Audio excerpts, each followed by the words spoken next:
sometimes when you're working with limits, it can be a little bit hard to figure out exactly what the limit should be. Our algebra eludes us. So there's something that prevents us from finding out our cancellation to get rid of that 0 over 0. But that's okay because there are other methods. And we're going to develop methods as we go on. There's a beautiful method going way down the line. You probably already know about it, but you got to wait until we have all our tools in place. But today we're going to talk about another important method, which is called squeezing. So let's get into it. So here's the picture you should think of. We have two functions, g of x and h of x. And these are functions that we understand well. There's a third function called f of x, which is somehow in between. But it's one that's a little bit more difficult for us to understand. So in other words, we're saying that we know the g, we know h, we don't quite understand f. But there's this wonderful thing that's happening. Namely, at our point C, g and h come together. Now, why is this nice? Well, it's nice because our missing function has to be in between, because our assumption is g is below f is below h. And so whatever happens, it doesn't really have that much freedom. It has to somehow, whatever it's doing, it's being forced in. It has to move in so that, in fact, not only does g go to L, not only does h go to L, but this function that we don't quite have a good grasp of must also go to L. So one way that I had a colleague tell me a Czech joke, and that there are two detectives in the city, and at any given time, the two detectives, there's a suspect that's in between them. So they're out individually in the city roaming around. Now, when the two detectives are back in the police station, where's the suspect? Also in the police station, because the suspect has to be between the two detectives. So that's the idea, is we understand that the missing thing we don't quite know is in between the two things that we do know. Now, this is sometimes called the sandwich theorem, or if you like, you can call it the squish theorem. I don't think the squish theorem actually is a very popular term for it, but it just sounds fun to say the word squish and to pretend like it's a mathematical thing. All right, so one other comment I should make is that when we're talking about limits, we really need to talk about what happens near C. So you'll notice I did put this word near. It's okay if something happened like the following, namely far away. Maybe it's the case that these two functions swap. Now, does that ruin the idea? And the answer is no, because all we need to do is whenever we're working with limits, we always say, let's focus our attention on the nearby. The far away is not important. So that's an important idea. We're going to come back and use this later on to prove something really cool. Another important idea here that we're going to talk about is the notion of one-sided limits. So if we think about the number line, so the number line, it's a nice sort of one-dimensional thing. And so when we move along the number line, we really only have two directions we can move. We can either move from above or we can move from below. And that's it. Those are the only two options that we have. So what we can do is, if I want to understand what's happening at C, instead of trying to understand both sides simultaneously, I pick a side. And then I say what's happening on each side. So we call these the one-sided limits. Well, how do we denote these? Well, we're going to add a little bit of notation. See, and that little bit of notation is right there. So, and I should also add right there.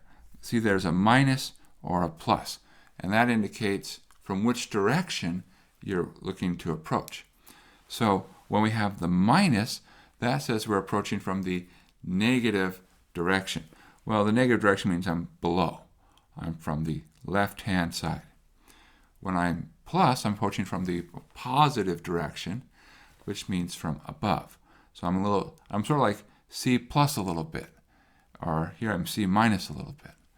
And so again, see, from above, I'm approaching from the right. So you can sort of channel your inner Beyonce. You might have limits from the left. One-sided limits might come from the left. Of course, there's also from the right.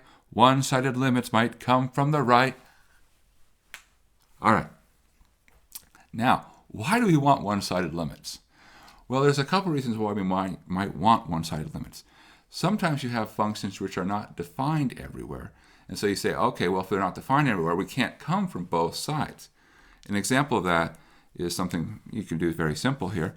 Suppose our function here is the square root of 4 minus x squared. This is a very, very simple function, and you might recognize it. You've seen it before. It's called circle. And in particular, it's the top half of a circle of radius 2. Notice it's only defined from -2 to +2. So when I talk about 2, I can't come from both sides. I can only come from one side. So I have to say, if I'm talking about the limit at 2, I can only talk about the limit from below. That's it.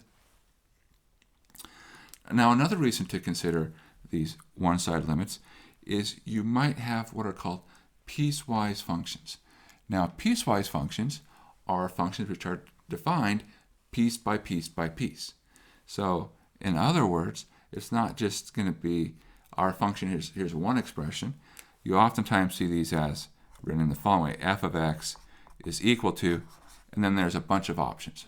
Maybe it might be x squared if we're below 0, or it could be 1 minus 3x if we're between 0 and 1, and x cubed if we're greater than or equal to 1. And so these are examples of piecewise functions. Now, why do we want to do one-sided limits? Well, because the behaviors on the two sides are different. So if I'm looking at the limit, say, at 0, the behavior from the left-hand side is different from the behavior from the right-hand side. And since they have different behavior, I want to make sure I account for that and do that by appropriately saying, well, look, let me just look from just one side, understand that behavior, and then let me go from the other side and understand that behavior. Now, one thing to keep in mind when you're working with one-sided limits is that, I shouldn't say one-sided limits, with piecewise functions, when you're looking at the limit at a particular point, remember, you only care about what's happening near that point. So, for instance, if I'm trying to understand the limit at 0, I really don't care about the x cubed part, because the x cubed part only kicks in at 1 and above. And that's far away. You see, from 0 to 1, there's a big gap. So the x cubed has no bearing on what happens near 0 as far as limits go. Now, one nice thing to keep in mind is if you're having a hard time figuring out a limit, one of the things you can do is oftentimes break it into one-sided limits and say, look, let me try to understand it as I'm coming from above, let me try to understand it as I'm coming from below, and then let me see what the answers are. Now, if your answers are different, in other words, it approaches different values, your limit doesn't exist, because you can't approach two different numbers and have a limit. You have to be consistent. Consistent is important. If your answers do agree, then that's the limit. So in some sense, what we can do is we can turn our problem of solving limits by saying, look, let me solve the limit from below, let me solve the limit from above, see if they're the same. So it somehow makes us get to do twice as much work. Well, maybe doing a little bit of work is not so bad for us. We should work a little bit. All right, now we're going to prepare. We are going to do one of the most important limits today. And as a stepping stone to get there, we need to do a little bit of geometry. All right, so here we go. Here's our little bit of geometry. So I have three shapes here, A, B, C. And what I have is I've taken the unit circle. So in each case, this is the unit circle. And I've marked off a point. So this point here, notice that I have an angle here, theta. Now, if you're familiar with trigonometry, you know that one way to describe points on the unit circle is in terms of sines and cosines. So the x-coordinate is the cosine, the y-coordinate is the sine. So this point up here on the circle That's cosine theta is the x-coordinate, sine theta is the y-coordinate. Well, in particular, if you were to drop this straight down, that says that the height of this triangle is sine of theta. So what do we have? The area of this triangle is 1/2 the base, well that's 1, times the height, sine theta. So 1/2 sine theta. Now, let's come to the second one. All right, what's going on here? Well, this is a wedge. So you might think of it like a slice of pizza or a slice of pie, something you're just cutting out of a circle. So how do we compute the area of a wedge? Well, one way you can think about it is suppose you had a whole circle. So there's our whole circle here. And we want to compute the area of this piece. Well, what we can say is that the area of that portion, let's just call it area for short, over the total area. Now the total area of a unit circle, pi r squared, is pi. Now that's the way to think of that is the proportion or maybe the percentage of the area that this wedge takes up out of the whole circle. Okay, so let's figure out a similar proportion. So a similar proportion is if you take this angle here, this central angle, we'll call it theta, and divide it by a full revolution all the way around. So that would be 2 pi, and now, well, you can multiply both sides by pi, and you get the area of the wedge. So we have a 1/2 theta.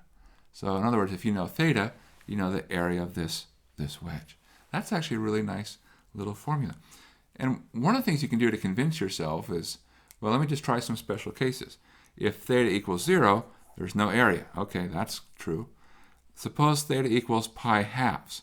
That would be a quarter of a circle. So that would be 1/4 of pi.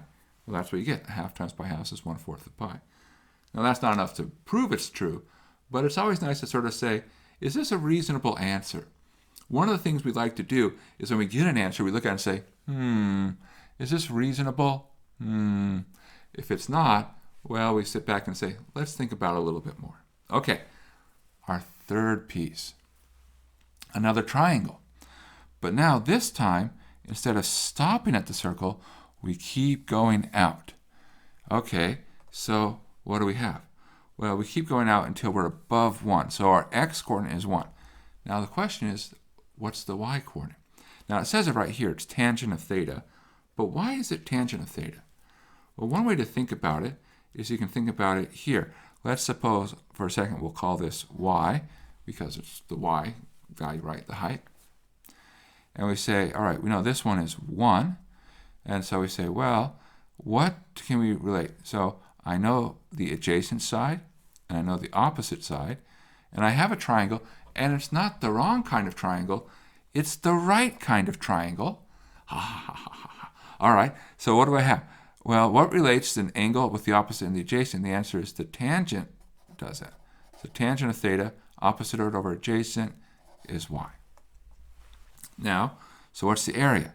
Well, 1/2 the base, 1, times the height, which is tangent theta. So 1/2 tangent theta. Good, good. Now, what do we have?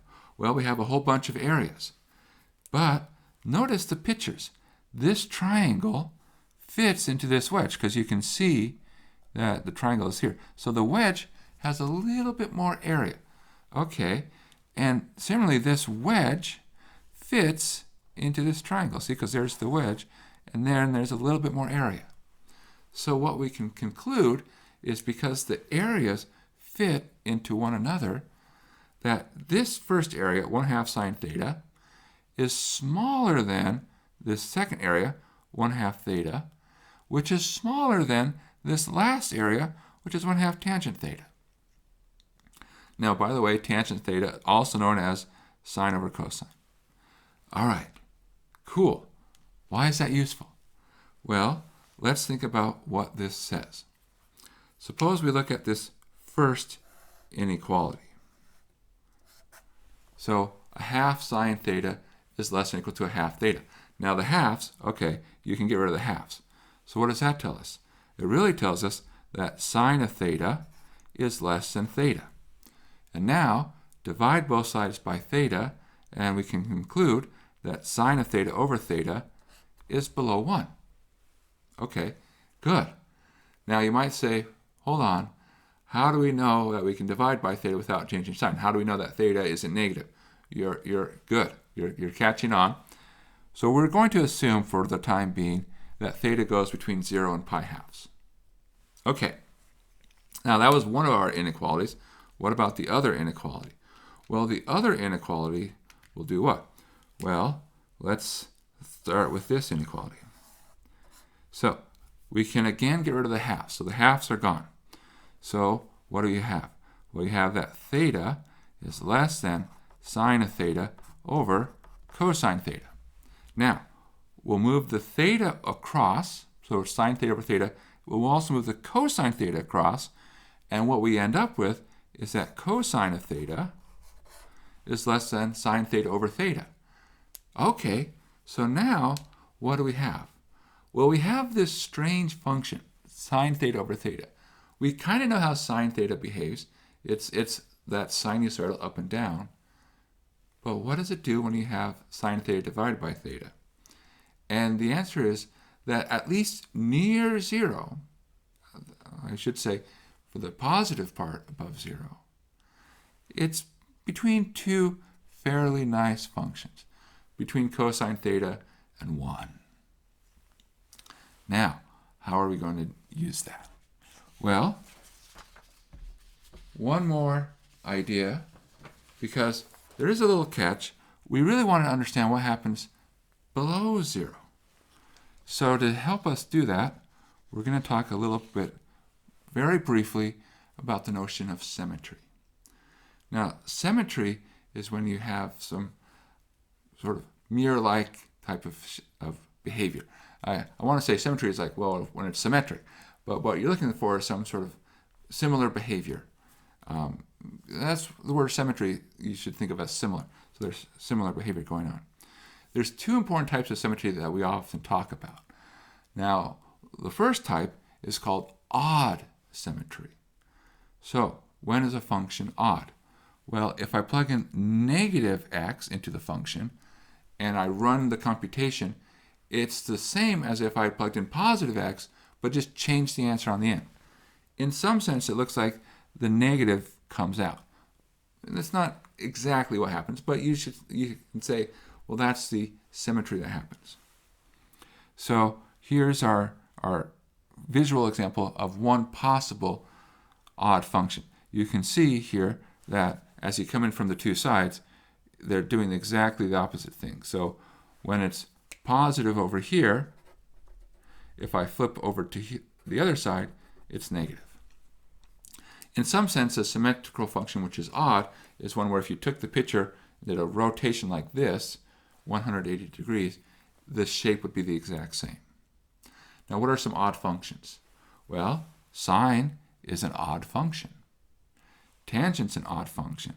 X cubed.